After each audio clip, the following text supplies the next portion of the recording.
friends. Good morning, kindergartners. Welcome, welcome, welcome, welcome, welcome to kindergarten. Thank you for selecting this as your video of choice for the day, or if you're listening to both, kudos. Give yourselves a pat on the back for listening to both our videos. Whoop, whoop, whoop, whoop. I'm so glad you're here, joining us, following along, tuning in. Like I mentioned, well, I guess maybe you didn't listen to the other video, but if you did, I did mention that this week we read Stone Soup and we read The Little Red Hen, and so today I thought it would be fun and, of course, add more work to my plate if I could create two videos, one with a different version of each story. So in the other video, we have a different version of The Little Red Hen. There are different characters. She's making something different. And that ending, what? A little different. And then in this story, we have a different version of Stone Soup. We have different characters. And this story actually has pictures, which our last story did not really have a lot of those. So I'm going to try to create seesaw activities for both of them. Let's see how that goes. If not, just enjoy the stories. If the seesaw activities aren't there, then just enjoy the stories and move on to the next activity. It's Friday, you know, hey. But before we get started with that, we're going to start with talking about first sounds, which I know we haven't done this week because we've been doing words in a sentence. But we're going to work on beginning sounds, I should say. And a beginning sound is the first sound that I say. So listen, box and bed. What sound is the same in both words? Listen again. Box, bed. What sound is the same? B. That's right. B is the first sound in both of those words. Ready? What is the first sound in bat? Bat. B. Hug. Top. T. 10. T. Mop. Mix. Well. W. Wig. W. Dug. D. And dip. D. Very good. Say, I can identify the first sound in a word. Hopefully maybe I could talk one day. Hopefully most of us will have that down. Grown-ups, if they don't, just keep practicing, because that is actually like one of the big components on our kindergarten test that, yeah, we still have to take district mandated, state mandated tests this year. Ha! Welcome to 2020. So a good way to practice this is if you're in the car driving, just start naming random things that you see and have them say the first sound of each thing that you see. Have them say the first sound of all their toys. Have them say the first sound of any random words, okay? This is something that can be practiced anywhere, anytime, any place. Phew. Since we're done with that, let's move on to this highly anticipated story of Stone Soup. So Stone Soup, I'm not going to ask for a prediction this time just because we kind of have the gist of the story. But our title is Stone Soup, so the title is the name of the book, and it tells us what the story is about. And it says Tony Ross, so he must have retold it and probably did the illustrations as well. So the author writes the story, and the illustrator draws the pictures. Only he's retelling, so that means he took a story that already existed and he's telling it in his own way. Okay? Stone Soup. Interesting. Already the characters are different. We have like a wolf and a chicken. It's a standoff, it would appear. Stone Soup. The big bad wolf was taking a walk one day when he saw Mother Hen hanging out her wash. He gazed at the things hanging on the line, and he had to admit that they looked very fine indeed. Thought the wolf. These are goodies to be had. Oops, sorry. There are goodies to be had here. So he stopped for a chat. Oh dear. Little did we know our character is the big bad wolf. Dun dun dun. That's a sneaky guy. Good morning, said the wolf. How about if I eat you up and steal all of your goodies? Thank you very much, squawked Mother Hen, but wouldn't you like a nice bowl of soup first? Well, that's very kind of you, said the big bad wolf, smiling. First, I'll have some soup, and then I'll eat you. So already this big bad wolf wants to eat the hen, and the hen is like, wait a second, if you're gonna eat me, I could make you soup. And he's like, okay, I'll eat the soup and then I'll eat you. He's like, I don't know if I would want to make soup for someone who's about to eat me. That's rude. Mother Hen picked up a stone from the yard. I'll make grandmother's favorite stone soup, she said.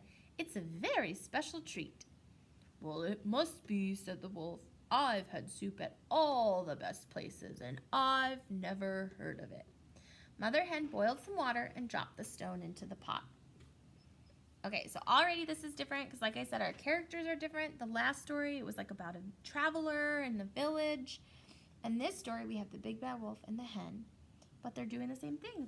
She's putting a stone in the pot to make stone soup. How will she get her ingredients? I don't know.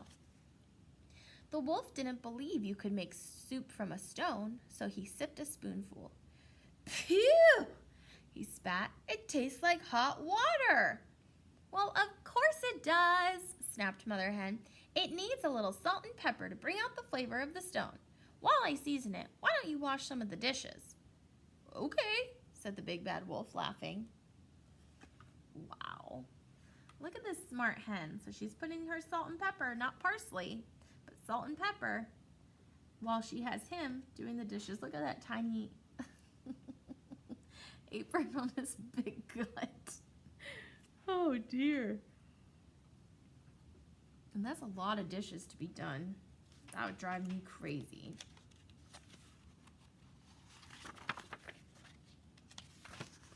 When the wolf had finished the dishes, he tasted the soup again. Yuck!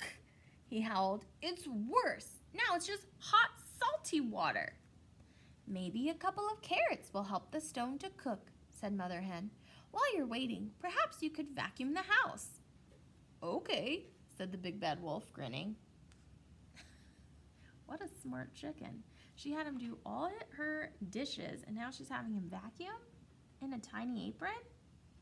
She's putting carrots in her soup, like her tiny chair. The wolf took another taste. It isn't much better, he said. Potatoes! Cried Mother Hen. Bless me, I forgot the potatoes. And she went to dig some up. While you're waiting, she called to the wolf, you could bring the wash inside before it rains. Okay, said the big bad wolf. Oh, that hen. That sneaky hen. So she's digging up potatoes. She's going to throw potatoes in the soup, and she's having him bring in all her laundry.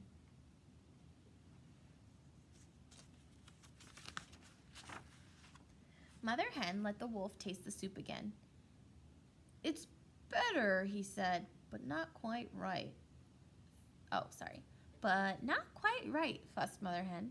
While I get some turnips, could you just cut that into a few logs? She handed him a tiny axe and pointed to a huge tree. And by the time you were finished, the stone soup should be just about ready. Okay, muttered the big bad wolf. Oh dear. So she gave him this teeny tiny little axe to cut this tree while she's putting turnips in the soup. So that's a different ingredient too. And I like how she's like keeping him busy. I wonder what her plan is, to have like the cleanest house, I guess. Interesting. Suspicious, some might say. When the tree was chopped into logs, the wolf took yet another taste. "It's fine," he said. "Let's eat it now." Mother Hen took a sip. "Not yet," she said. "A little barley will really add to the flavor of the stone. While you're waiting, be an angel and fix the TV antenna on the roof." "Okay," groaned the big bad wolf. So he's like, the soup is fine. Let's eat the soup now. Because then what's he going to do after he eats the soup? He's going to eat her, so he says. And she's like, no. It's not fine yet. Let's get another ingredient. And you go onto the roof of my house, which is very dangerous, and fix my TV antenna. Way smart hen, having him do all of her chores, it would appear. "The soup smells delicious," panted the wolf, and he came down from the roof. Sniffed Mother Hen. "There's something missing. Mushrooms. That's what it needs. Mushrooms." The wolf just stared.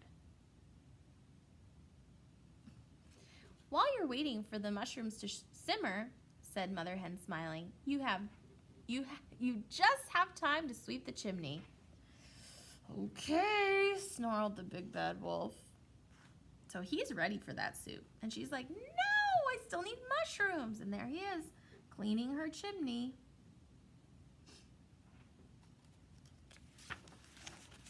By the time the wolf had finished the chimney, Mother Hen had thrown some beans, a little cabbage, a handful of lentils, and a zucchini into the pot, as a whole lot of other ingredients. Proudly, she gave the wolf a taste.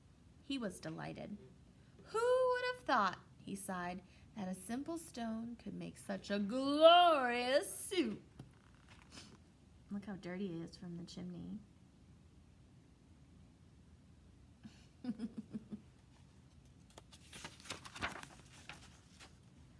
"I'm glad you liked it," said Mother Hen when the wolf had finished the soup.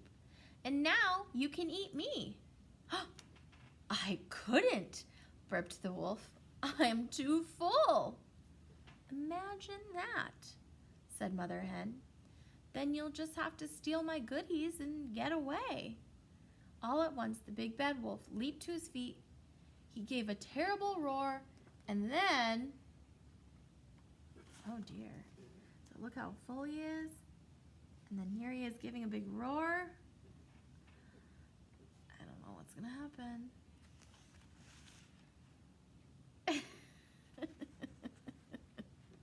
He snatched the stone and ran away.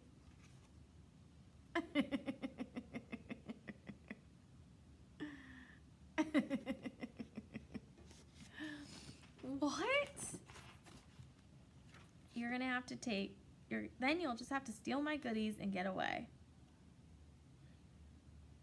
So her goodies to him was, I guess, the stone, because he said the stone soup was delicious. Oh, that sneaky hen. But then it has this on the last page, so I don't know where the trap door came into play. That sneaky hen. That was very different from our other story. But it was really cute. I really liked it. Like I said, I'm trying to make an assignment, but if not, I hope you just enjoyed this story. You can listen to the other story if you'd like to, and yeah, you can get started with your next assignment, I guess. But thanks for following along, joining us. My voice did not hit that note that I wanted to hit. And tuning in, much better. Wow, that was a good story. I really liked it. Shocker at the end. And like, wow, I just can't believe she tricked him into doing all that work and not eating her. What? Okay, well, work hard, be kind, make good choices, and I will see you soon. All right, thank you again for following along. Bye.